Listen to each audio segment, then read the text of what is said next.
ভারতের প্রবল চাপের কাছে নতি স্বীকার পাকিস্তানের। পূর্ণম কুমার সাউকে ছেড়ে দিল পাকিস্তান। 22 দিনের মাথায় পাকিস্তানের রেঞ্জার্সের কবজা থেকে মুক্তি পেলেন পূর্ণম। সকাল 10:30টায় আটারি ওয়াঘা সীমান্ত দিয়ে ফিরিয়ে আনা হয় পূর্ণমকে।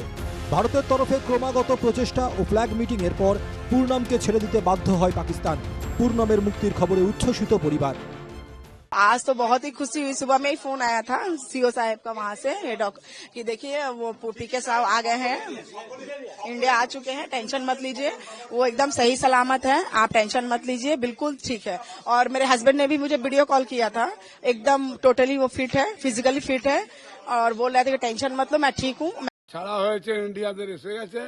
আমাদের খবর হেড অফিস থেকে 8টার সময় এলো খবর কি ইন্ডিয়াদের চলে এলো। অনেক অনেক আনন্দ। আমি দিদিকেও বলবো कि दीदी हमारे बाड़ी आसो। मुझे अच्छा बात है, छोड़ दिया था, खुशी हो गया, अच्छा लगा था। इतना दिन बाद आपको लड़का आ रहा। हाँ, हम लोग तो अन्न नहीं खाता रहा, आज मिठाई खाता नहीं जाए। পাকিস্তানের রেঞ্জার্সদের থেকে ভারতীয় জওয়ানের মুক্তির পর জওয়ানের পরিবারকে শুভেচ্ছা জানান মুখ্যমন্ত্রী।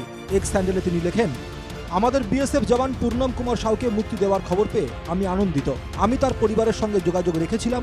হুগলি রিষড়ায় তার স্ত্রীর সঙ্গে 3 বার কথা বলেছি। আজও আমি তাকে ফোন করেছি। আমার জওয়ান ভাইয়ের পরিবারকে শুভকামনা।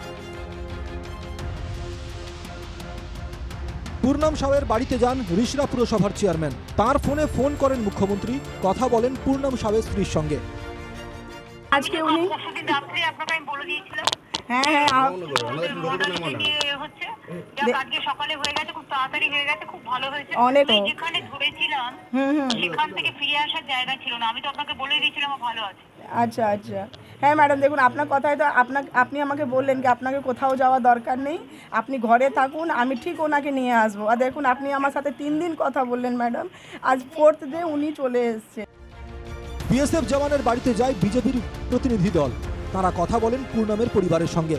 বিএসএফ জওয়ানের মুক্তির পর প্রধানমন্ত্রী নরেন্দ্র মোদীকে ধন্যবাদ জানিয়েছেন রাজ্য বিজেপির সভাপতি তথা কেন্দ্রীয় মন্ত্রী সুকান্ত মজুমদার। পূর্ণমের পরিবারের সঙ্গেও তিনি কথা বলেন। আজ অত্যন্ত খুশির দিন যে এতদিন পর আমাদের পূনম কুমার সাউ, আমাদের বিএসএফ জওয়ান, আটারি বর্ডার দিয়ে ফেরত এলো ভারতবর্ষে। এবং এটা শুধুমাত্র সম্ভব হয়েছে মাননীয় প্রধানমন্ত্রী নরেন্দ্র মোদীর নেতৃত্বে। এই যে আমরা যেটাকে বলি পরিবর্তিত ভারতবর্ষ। এটা ক্লিয়ার মেসেজ অনেক আগে থেকেই বিএসএফ ওনার বাড়িতে গিয়ে বলে এসেছিল আমাদের অপারেশন সিঁদুর না হলে আগেই চলে আসবে। আমরা ওনার বাবার সঙ্গে টাচে ছিলাম, ফ্যামিলির সঙ্গে টাচে ছিলাম, বিএসএফ এর অফিসাররাও গেছে। পাকিস্তানের রেঞ্জার্সদের হাতে আটক পূর্ণম সাউয়ের মুক্তির পর রাজস্থানে আটক পাক রেঞ্জার্সকেও মুক্তি দেওয়া হয়। ওয়াঘা আটারি সীমান্ত দিয়ে তাকে পাকিস্তানে ফেরানো হয়। Bureau report, NKTV Bangla.